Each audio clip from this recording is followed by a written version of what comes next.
I must tell you, as the shows go by, as the weeks go by, one thing that tells me as a fan is we are getting that much closer to Gustafsson versus Verdum. Look, that's just a match that was never supposed to happen.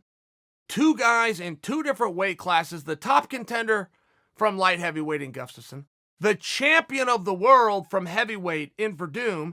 And by the way, speaking of, it was never supposed to happen. It was never supposed to happen to the fact that they both knew that. They were both in Orange County together, and they both got together in a training room and did some practicing. Now, I had heard about that workout. And anytime you got two top guys in the world, even in a practice room session, it's a little bit different when they aren't teammates. And this was a situation where Gus found out about these workouts, made a phone call, yeah, come on in, and he goes in and puts his gear on. Now, Gus doesn't know what to expect. That's a very real thing.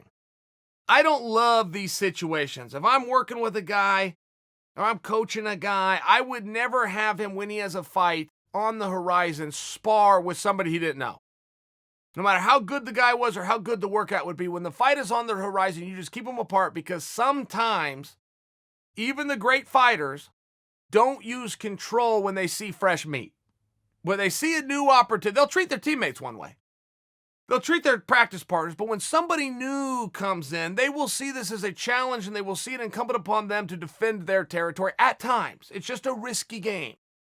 But you'd be surprised how often it happens. 40, 45%. That's almost half the time a sparring session turns into a fight. Now, these two had done their little workout in like 2012.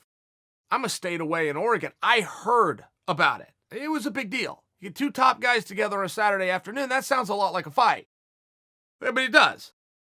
So I heard about this workout, and I was never clear on, did they do the whole workout together? Did they spend 20, 25 minutes going hard? Did they take the gloves off, get on the ground, do some work there? I was never really clear on that. And Verdum recently weighed in on it. And Verdum came out and said, I remember sparring with him because I remember he needed 5 stitches when we were done. That could be accurate. That could be false. But the mere fact that it does lead back to my initial premise, which is things happen in those sparring sessions when two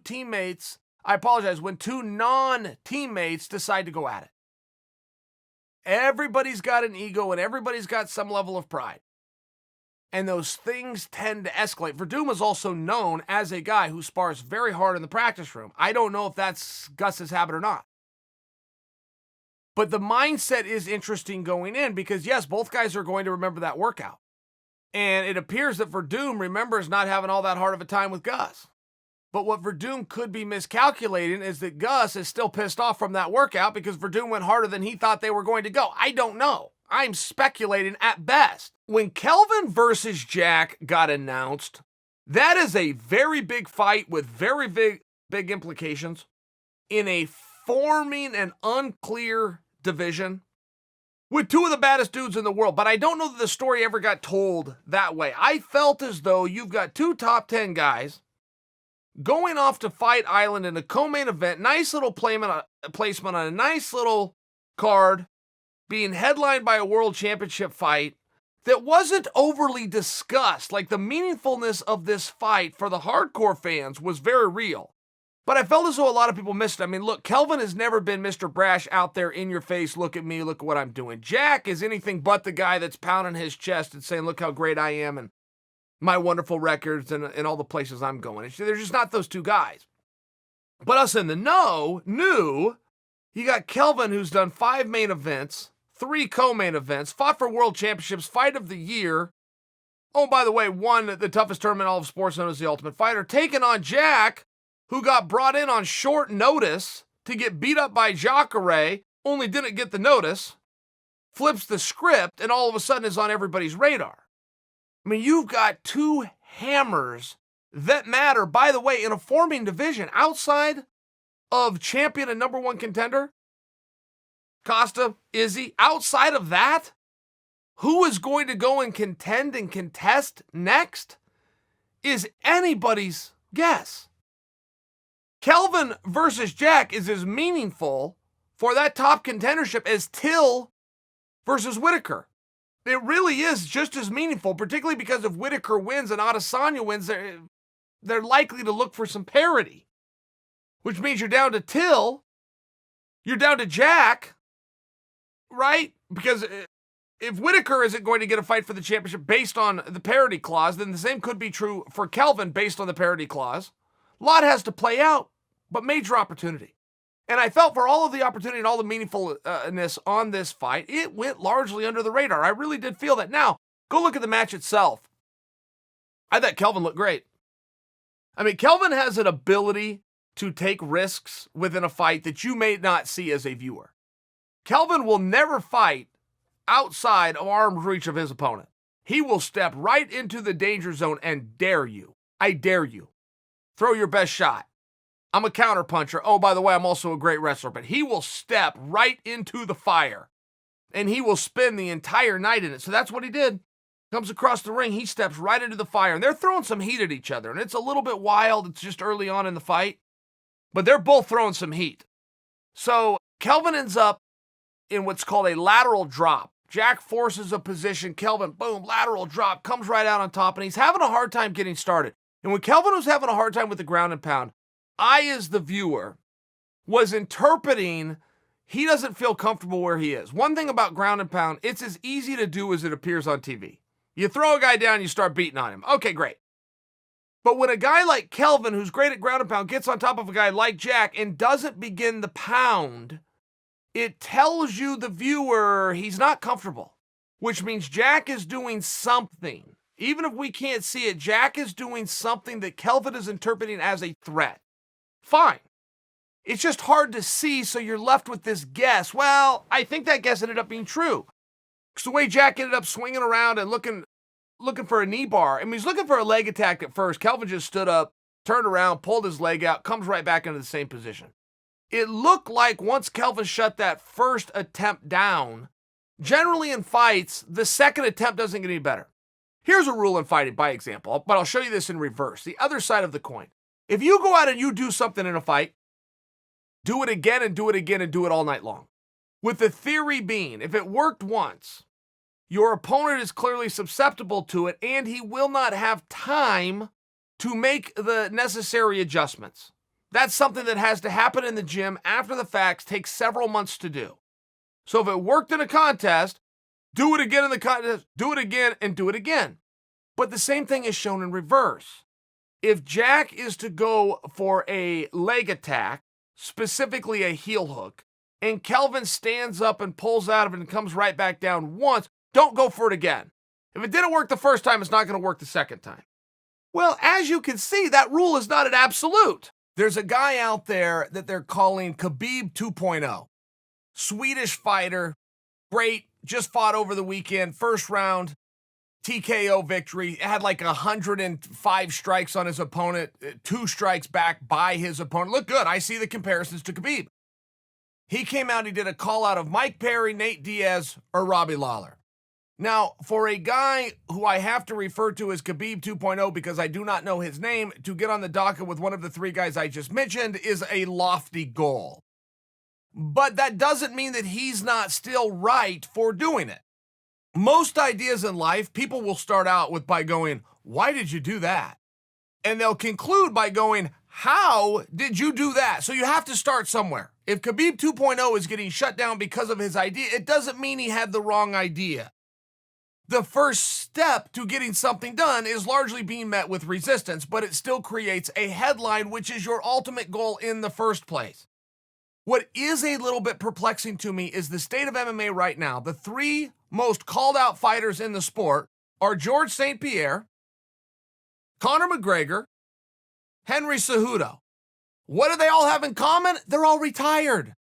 I don't know if we've ever had a situation like this before where the 3 most called out guys in the entire industry are all retired.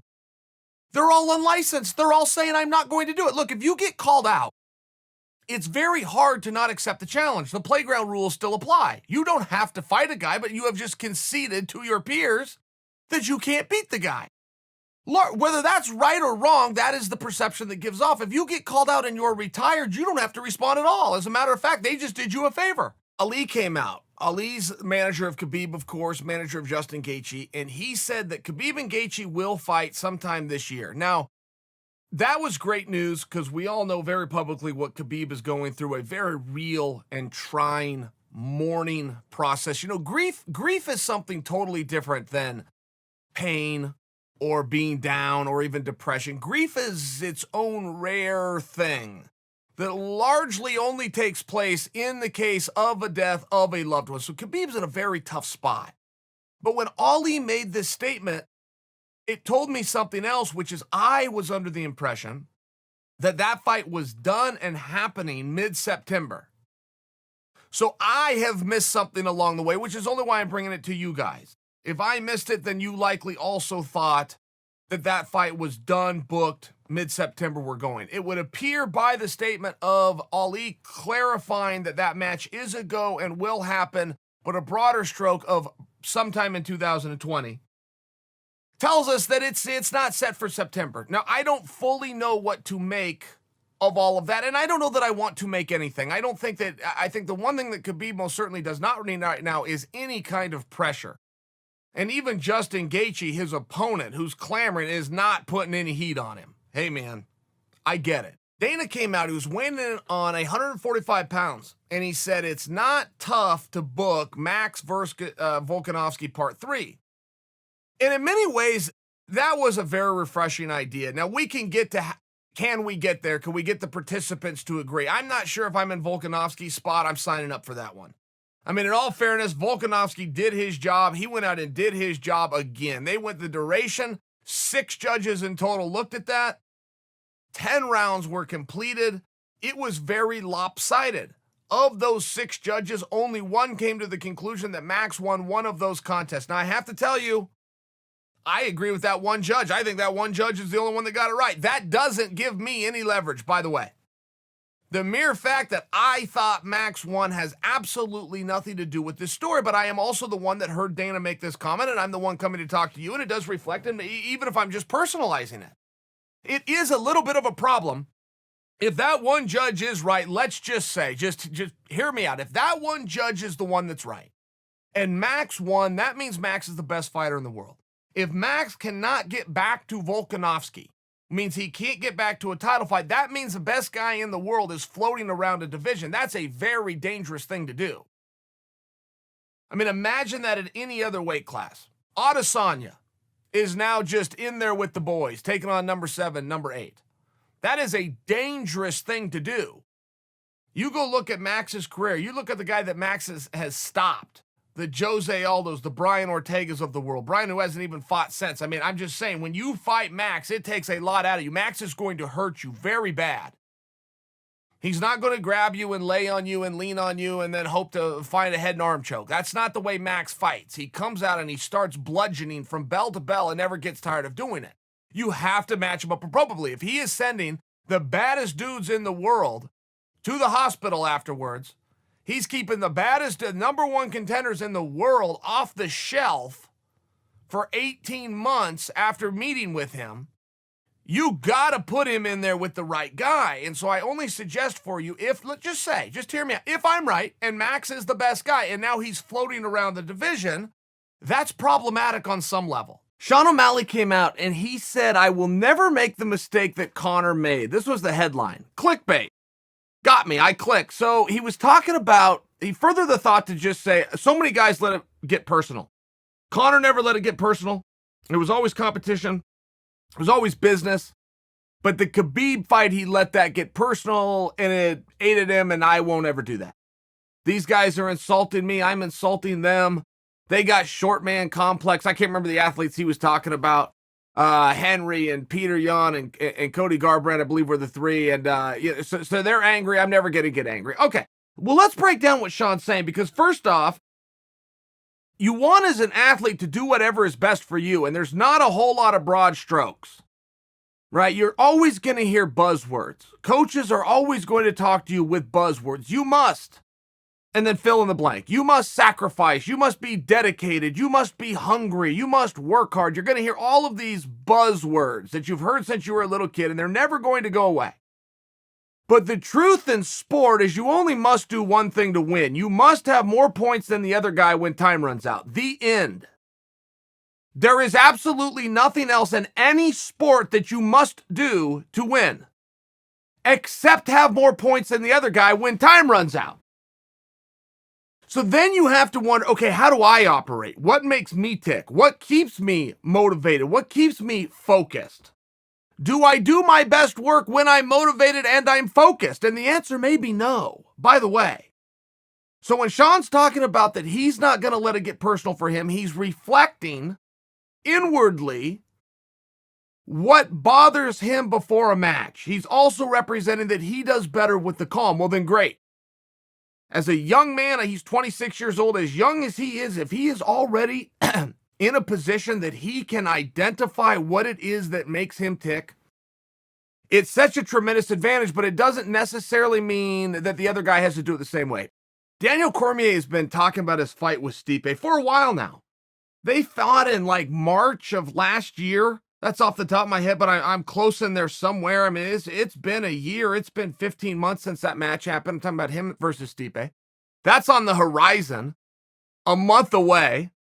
And Daniel was coming out, and he was saying a lot of things that you really want to hear an athlete say because they were negative. He was giving himself a real self-assessment that was very open and fair. He used the term fumble. He was using this football analogy, and he must have said fumble 20 times, but he was using examples like, I wasn't as in shape as I should have been. I took some things for granted going into that fight. If he finds a way to hurt me, talking about Stipe, if he finds a way to hurt me, I need to fight back like I have every other time in my life. I got tired.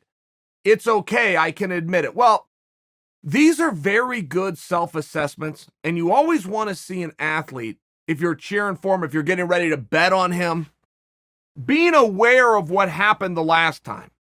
And so many athletes, particularly in combat, don't. And boxing is a lot more guilty than MMA. But if you lose a fight, you never accept it. You blame, you fire your whole team. You move camps. You bring in a new team. You got a whole new corner with you. It was never your fault. Boxers are very, very known for doing that. MMA guys less. Daniel Cormier, not at all.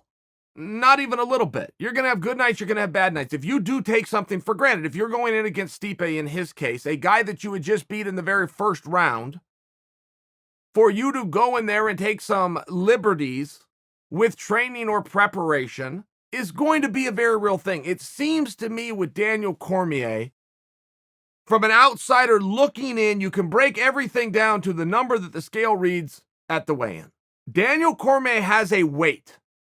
And if he's talking about things like I wasn't quite in shape and he's talking about his cardio, I would want somebody to remind him, Daniel, when you weigh 248 pounds and you're taking on a guy that weighs 230 pounds, you're carrying around and having to move around more weight.